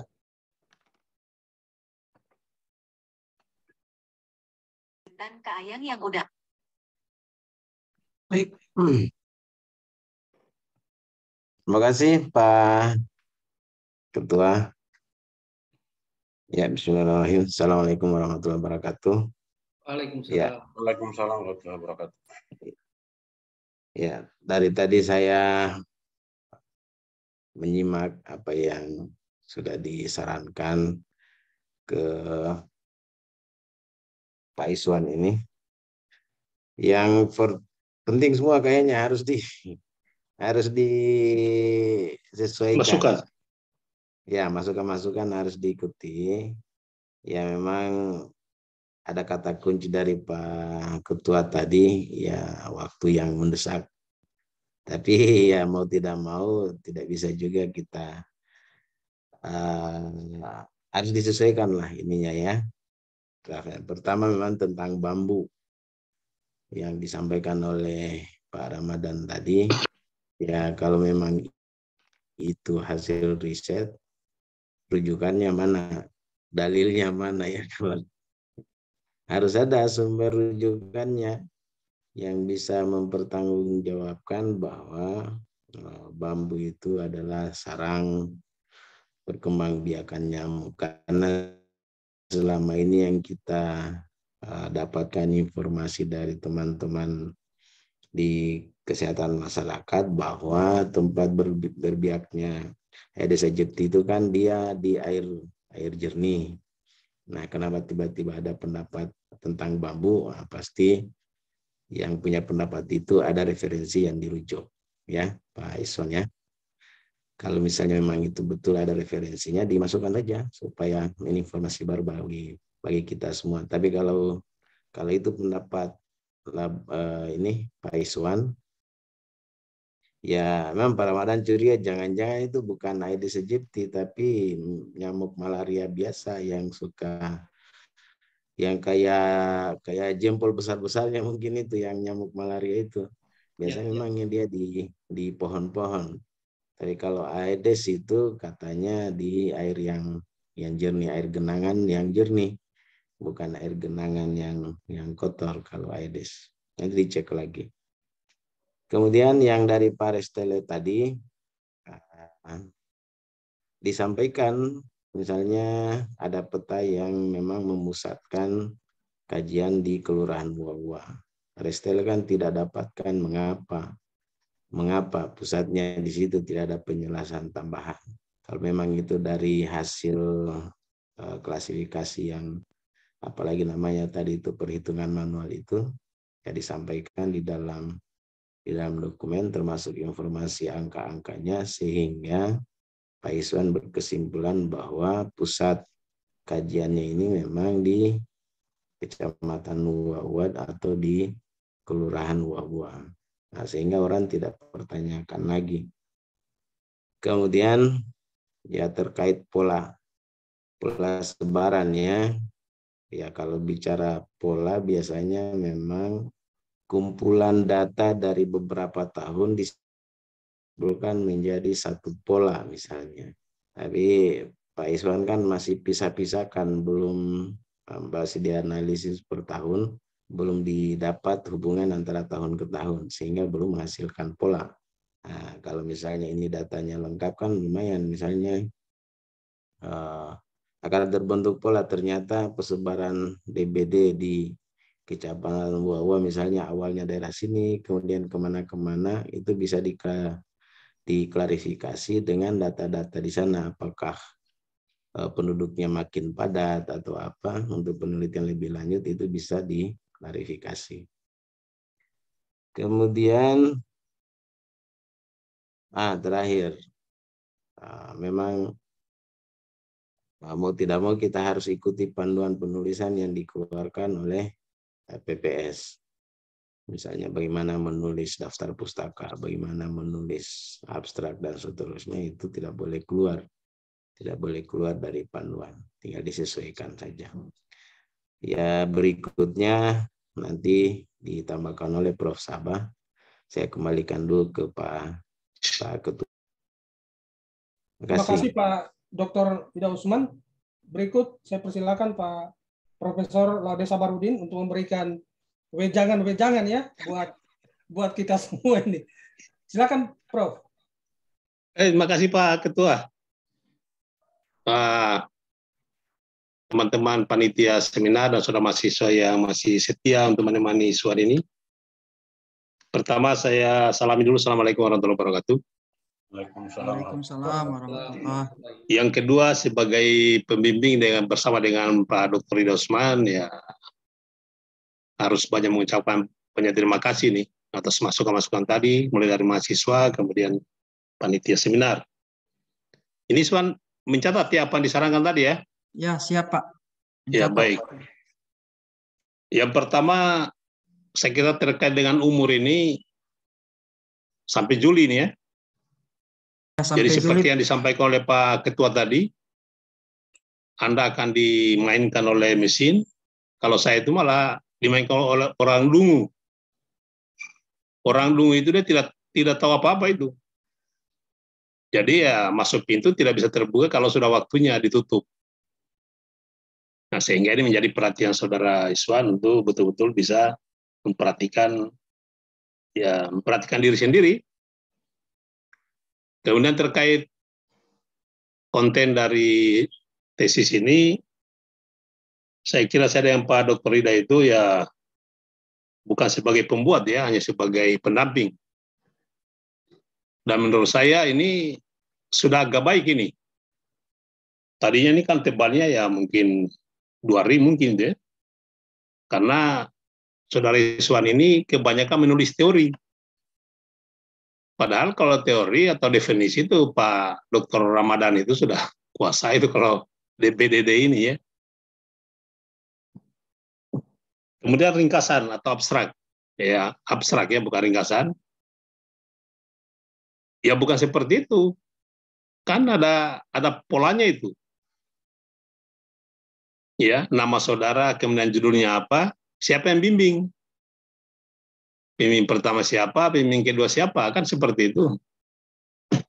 Kemudian tidak perlu terlalu banyak, kan berapa kali saya kembalikan, tapi saudara tidak baca panduan kayaknya itu ya. Termasuk bagaimana cara menulis daftar tadi itu, pustaka. Ya, karena kami ini kan bukan pembuat tesis, tapi hanya mendampingi. Ya, mudah-mudahan ini saudara harus mulai dulu ini untuk menyelesaikan tesis ini. Karena kalau waktunya sampai bulan Juli ya orang dungu tadi yang orang dungu itu kalau dia jaga di hutan itu sebetulnya hutan kita aman. Karena apa? Karena senjatanya dia itu adalah cuma golok atau kampak gitu ya. Nggak banyak bicara orang dungu itu. Siapa dia potong hutan, tinggal dia kejar pakai kampak. Karena dia tidak bisa bicara. Kalau yang jaga hutan itu profesor, banyak itu, banyak debatnya, kemudian ujung-ujungnya juga ada sesuatu yang diminta, sehingga hutan kita hancur. Seperti itu.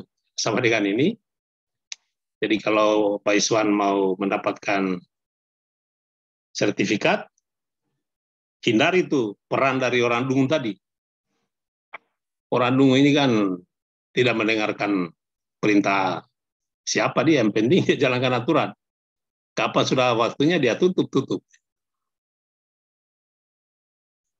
Kemudian mengenai isinya ya, saya kira nanti kita konsultasikan juga, diskusikan juga dengan Pak Desmond. Di pendahuluan itu tidak ada rujukan. Sehingga tadi Pak Dr. Ramadan seakan-akan ini semua adalah ungkapan saudara, padahal ungkapan kita itu harus ditunjang oleh ilmuwan sebelumnya, jadi harus ada referensinya. Tetapi bukan ilmuwan tadi itu yang menjelaskan, hanya sebagai mendukung, memperkuat statement kita untuk menjawab permasalahan yang diajukan, begitu kan? Di pendahuluan itu satu pun tidak ada rujukannya, diperbaiki itu. Kemudian tadi Pak Dr. Labaco, Pak Ketua, ada tahunya tidak perlu. Sama dengan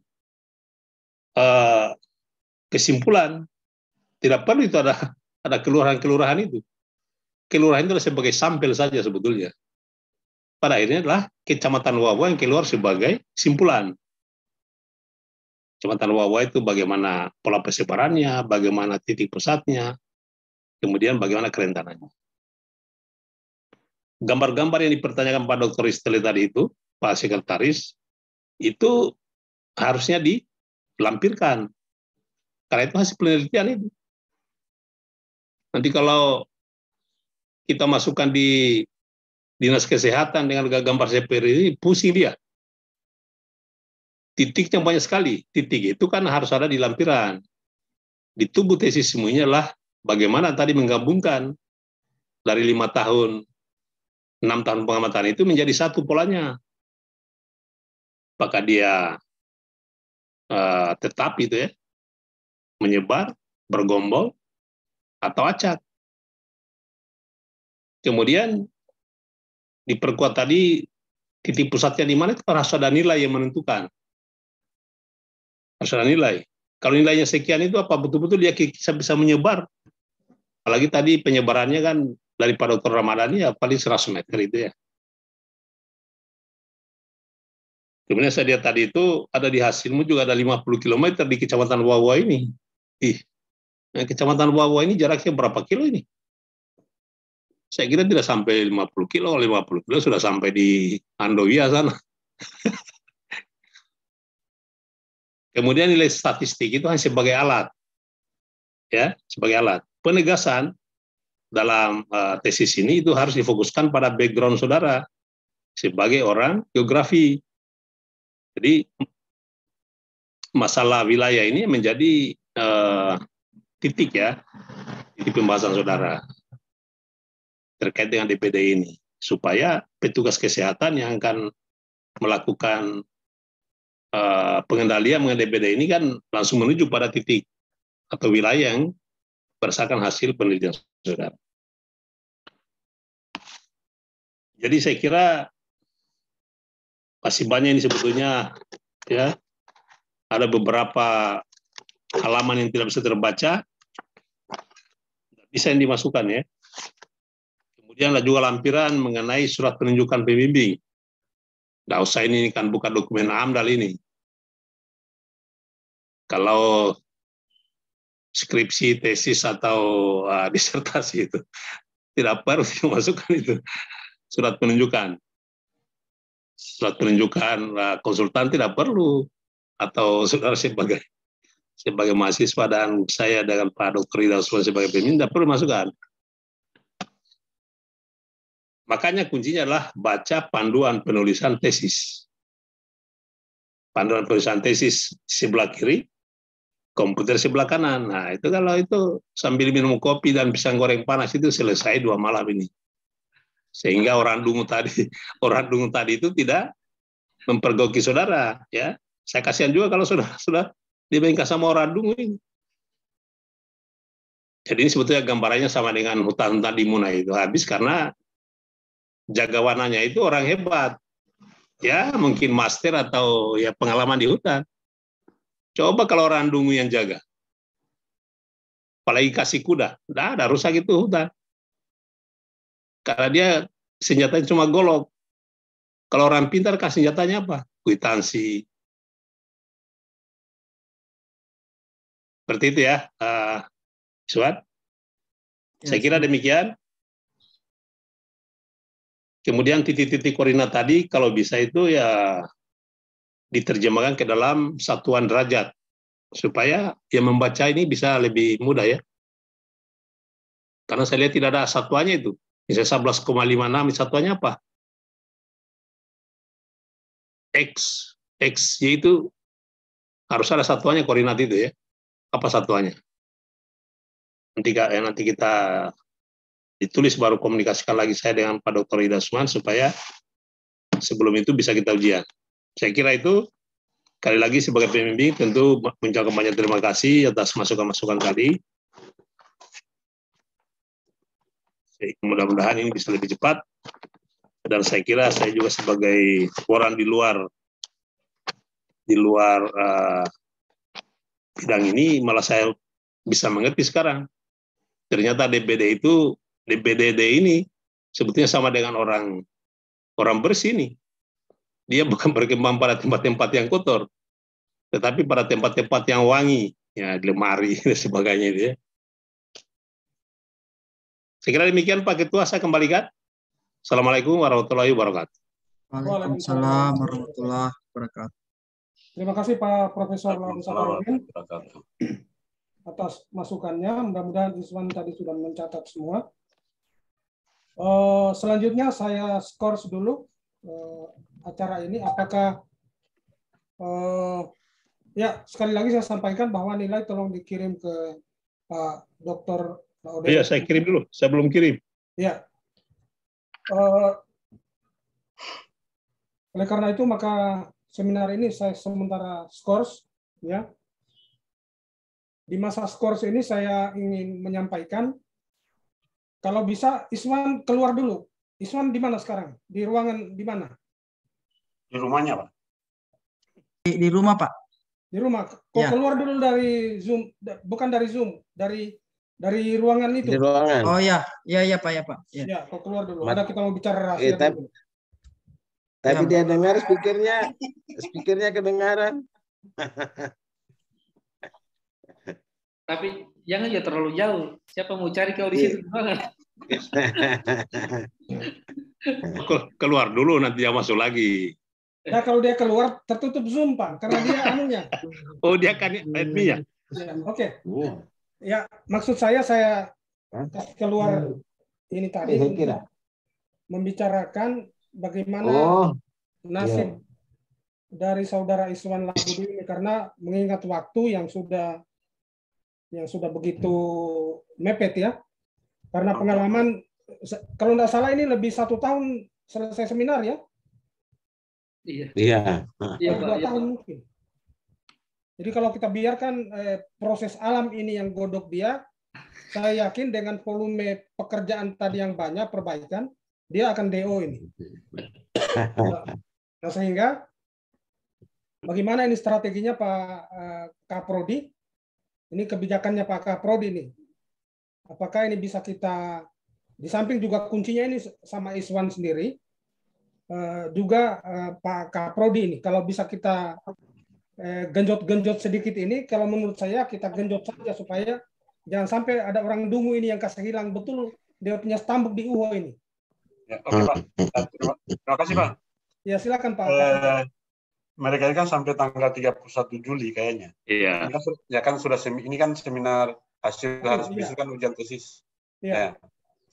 Karena kasus kemarin itu Pak, mungkin kayaknya Pak Ida juga kayaknya penguji 1 yang selesai tanggal 31 Januari Pak. Pas hari DO Minggu. jam 12. Dia selesai ujian jam 3 sore kalau nggak salah itu hari. Oke. Ya, itu saya sempat diselamatkan. Dia itu malah lebih parah, Pak. 1 minggu sebelum ujian tesis, belum ujian hasil. TOEFL belum selesai, belum lulus. Nah, akhirnya ya saya sampaikan ke dia ini yang hampir DO itu. Kamu menghadap sendiri ke Palo PT bahasa, sampaikan bahasa yang mau DO tanggal 31. Alhamdulillah diluluskan. Ya tanggal 31 itu kita ujian 31 Januari. Sementara batasnya itu jam 12 Januari itu sudah DO. Akhirnya ada 1 yang tidak bisa saya selamatkan karena memang dia belum proposal, belum seminar dan belum tesis. Ya mungkin kalau yang ini kan ini kan Mei, berarti masih ada Juni.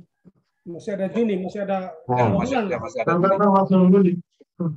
Ya, masih ada Juni, Pak.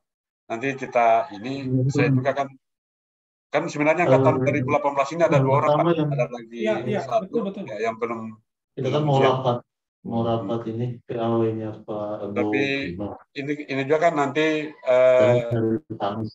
apa namanya kalau saya kan nampak tidak bisa bukannya tidak bisa mengambil keputusan, tapi masih ada pembimbing. Saya mau share undangan dengan persediaan. Kita dengan file persyaratan itu ya saya kira seperti itu Pak. Itu ya, Assalamualaikum. Salam. Oke. Ada dulu saya kira begini saja. Aktifnya tapi kan terakhir mungkin kita ikuti saja proses ini. Mudah-mudahan tidak sampai tanggal 31 Juli ya sudah ujian. Ya. Tapi mohon nanti pembimbingnya itu awasi terus. Maksudnya jangan sampai pembimbingnya lengah, dia hilang ini anak ini.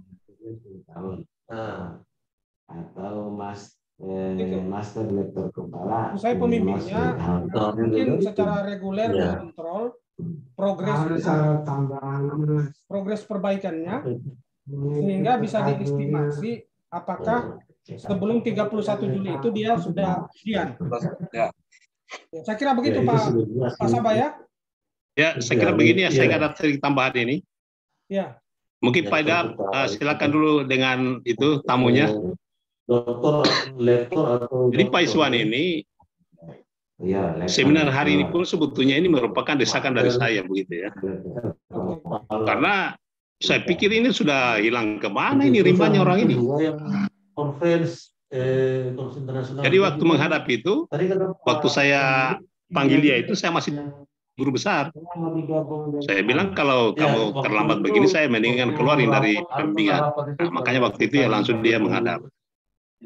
Kemudian orang ini juga ya saya simpulkan kalau seperti setelah Limuna itu sedikit kapatuli mungkin ya termasuk golongan itu juga mungkin sedikit kapatuli. Beberapa hal yang saya sampaikan kadang-kadang tidak diperbaiki. Coba kita lihat di tesisnya ini. Banyak sekali halaman, satu halaman tidak ada paragraf. Padahal itu mungkin ada 3-4 kali mungkin saya sampaikan. Dalam satu halaman itu minimal lah 2 paragraf. Kalau bagus 3 paragraf. Ini tidak, Pak. Makanya kesimpulan Tapatuli tadi itu ya saya kira cocok untuk kita tempelkan di belakangnya. Tapi mudah-mudahan ya waktu ini disiapkan sampai 31 Juli, tapi 31 itu kan hari Minggu. Berarti dia ini efektifnya sampai 29 hari Jumat. Ya, namanya saya kira untuk efek jerahnya juga itu ya kita biarkan dulu dia perbaiki ini supaya kita juga itu nikmat untuk mengujinya. Supaya nikmat mengujinya. Jadi saran-saran tadi itu dia harus perbaiki supaya lebih tipis lagi kan lebih bagus ini tesis ini. Nah, seperti itu. Karena kalau kita uji 5 hari ke depan kan berarti, saya ini kan berarti dikatrol ini ya. Jangan, kalau saya itu jangan. Kalau ICSM, mungkin Prof. Saya kira seperti itu ya. Silakan Pak. Yang ada tambahan lagi. Ini kan nanti dia dulu apakah TOEFL-nya sudah lulus atau tidak, kemudian apakah dia sudah lulus, yang pasti kemungkinan untuk awal-awal Juni belum bisa ujian. Ya karena sekarang ini di Isyakat itu masih Isyakat beta masih ini kayaknya masih tutup. Ya masih ada masalah ini. Iya. Ya. Tapi kan masih agak kan masih 1 bulan lebih. Dan memang harapannya kami memang memang sudah sampaikan Prof itu setelah saya juga hasilnya ini memang seperti tadi itu banyak hal-hal yang terkait dengan masalah penulisan. Ya, saya kira mungkin dari saya begitu Prof. Terima kasih. Kalau syaratnya Pak Kaprodi untuk masuk di Isyakat beta apa yang dia harus perlihatkan? Ya, kan begini Pak Haru, kalau misalnya dia itu pertama eligible dulu. Kalau dia belum eligible itu tidak bisa dia ujian. Ya berarti dia harus siapkan dulu itu, dia urus dulu. Kemudian yang kedua, dia harus sudah punya sertifikat TOEFL. Kalau nggak bisa, tidak bisa jual mendaftar. Yang disiapin itu. Ya. Banyak itu. Kadang Prof. Ya saya juga kadang ya harus. Iya, itu kan karena sudah ada jalur resmi yang saya akan untuk menyelamatkan mereka sebenarnya. Yang kasus kemarin waktu kita menguji dengan Paida itu, yang tanggal 31 Modeo, tanggal 31 sore baru selesai. Karena saya pertama masalah TOEFL Pak. Ya, ini rencananya kan kita itu kalau masalah eligible-nya kan di pusdik kesalahannya. Betul. Yang TOEFL itu. Ya, kadang mereka katanya sudah tes 3 kali, ternyata belum pernah tes. Nanti sudah keadaan mendesak atau misalnya mau di DO baru mereka sampaikan keluhannya ke kadang sebagai Kaprodi memang harus seperti itu Prof. Ya. Oke. Ya saya kira dari saya Prof. Demikian, terima kasih. Ya baik. Silakan Pak Ketua. Gitu ya. Ya. Kita ikuti saja proses nanti. Tolong nanti pembimbingnya yang memantau progresnya. Jangan-jangan dia hilang tempat masuk hutan. Bisa dia cilaka itu. Dan sampai masuk hutan ini bahaya kalau masuk hutan. Begini Prof, dia ini ternyata staf di FKIP di pendidikan fisika. Betul. Oh begitu. Ya Prof. Kalau begitu dia kurangi dulu aktivitasnya di staf itu. Minta maaf saya. Tapi tergantung dia lah. Saya kira yang paling mendesak itu tadi eligible dan TOEFL ya. Itu Prof. Ya. Oke, saya kira kita kasih masuk nih ya. Pak Dr. Ida mungkin ada komentar. Ya, sudah. Oke. Sepakat nih. Kita kasih mesin saja supaya dia kasih hilang namanya mesin ini. Dia tidak dengar. Saya dengar. Saya bilang tadi ada Pak WD1. Oke. Saya telepon dulu Isman supaya dia masuk. Jadi untuk angkatan 2018 ini geografi ada 2 orang Pak. Ini satu sama yang satu lagi perempuan. Salam. Kau masuk di ruang Zoom, di ruangan. Oh iya, Pak. Iya, oke.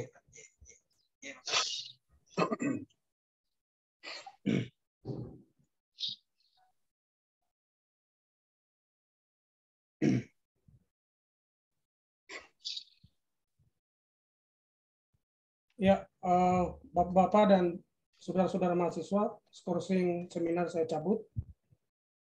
Setelah kami tadi tim penguji ya, panitia seminar berembuk, berunding tentang hasil dari saudara Iswan Labudu, maka ada beberapa catatan Iswan ya. Kedengaran ya, Iswan?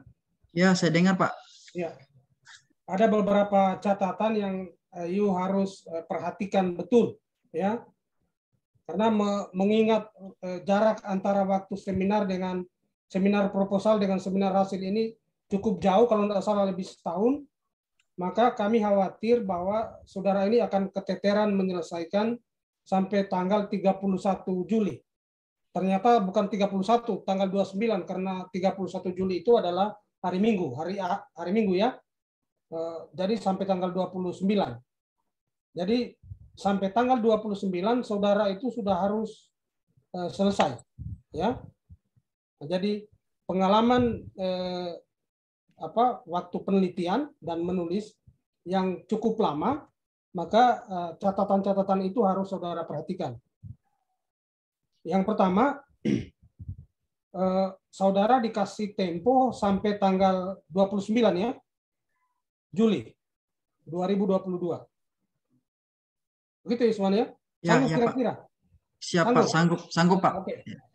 Kemudian yang kedua, saudara harus menyelesaikan seluruh tunggakan administrasi, persyaratan administrasi untuk ujian. Yang pertama TOEFL, sudah lulus? Alhamdulillah sudah lulus Pak. Oke, berarti selesai. Kemudian satu lagi adalah SIAKAT, eligible, sudah eligible? Alhamdulillah juga sudah eligible Pak. Oke, berarti tidak ada persoalan tentang itu. Berarti you bisa fokus pada materi tesis ya? Fokus di situ ya? Ya Pak. Ya Pak, siap. Jadi saudara harus fokus untuk memperbaiki seluruh saran masukan tadi yang diberikan oleh baik mahasiswa maupun tim atau panitia seminar. Ya. Itu sudah dicatat, sudah tercatat dan juga ada rekamannya. You putar ulang itu rekaman untuk mereview saran-saran masukan. Kemudian saran masukan itu konsultasikan dengan komisi pembimbing. Ya. Jadi yang dimasukkan itu yang disetujui komisi pembimbing, jangan masukan yang tidak disetujui oleh komisi pembimbing. Begitu ya? Ya, siap Pak. Oke. Itulah tugas-tugas saudara nanti setelah seminar hasil hari ini. Berdasarkan nilai yang saudara peroleh, maka saudara Iswan Labudu dinyatakan lulus seminar hasil dengan nilai 82,6 ya. Tapi tugasnya sangat berat untuk memperbaiki seluruh saran masukan tadi, khususnya hal-hal yang berkaitan dengan penulisan dan juga substansi dasar tadi yang sangat prinsip. Misalnya bambu apa semua saya tidak mengerti tentang itu harus betul-betul diperhatikan. Ya, peta-peta ya, seperti itu. Jadi nanti saudara secara reguler harus melapor ke komisi pembimbing, misalnya seminggu sekali atau seminggu sekali lah, supaya you tidak lari kemana-mana. Setiap 1 minggu, saudara harus melaporkan progresnya ke komisi pembimbing. Begitu ya, Iswan ya? Ya, siap Pak. Ya, kalau you tidak melapor, berarti you akan hilang ini. Begitu.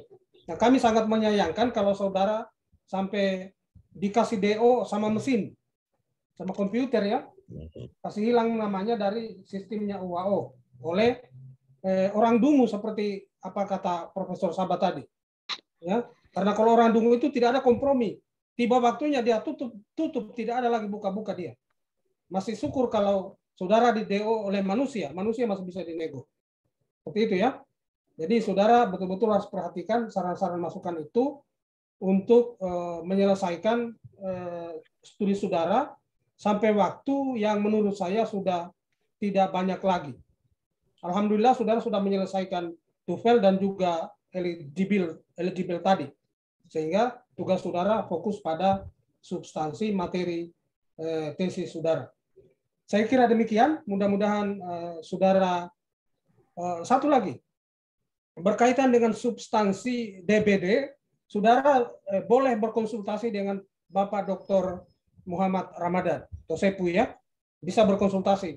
Sebagai pakar beliau pasti akan memberikan masukan kepada saudara kalau saudara bertanya kepada beliau. Saya kira demikian. Saya menyampaikan terima kasih kepada seluruh panitia seminar, Bapak Dr. Laude Restele, Bapak Dr. Ramadan Tosepu, Bapak Profesor Laude Sabarudin, dan Bapak Dr. Ida Usman atas partisipasinya atau kesediaannya melaksanakan surat tugas dari Prodi Geografi. Saya kira dengan ucapan Alhamdulillahirrabbilalamin, maka seminar hasil atas nama Saudara Iswan Labudu saya nyatakan ditutup. Wabillahi taufiq wal hidayah. Wassalamualaikum warahmatullahi wabarakatuh. Waalaikumsalam warahmatullahi wabarakatuh. Assalamualaikum warahmatullahi wabarakatuh. Terima kasih. Terima kasih semuanya. Keluar. Terima kasih Pak Ketua. Pak Ramadan. Iya. Lama kita tidak ngopi-ngopi nih. Iya Bella. Dari Tampo dia. Saya kira perlu ini ngopi-ngopi atau ujiannya di warung kopi.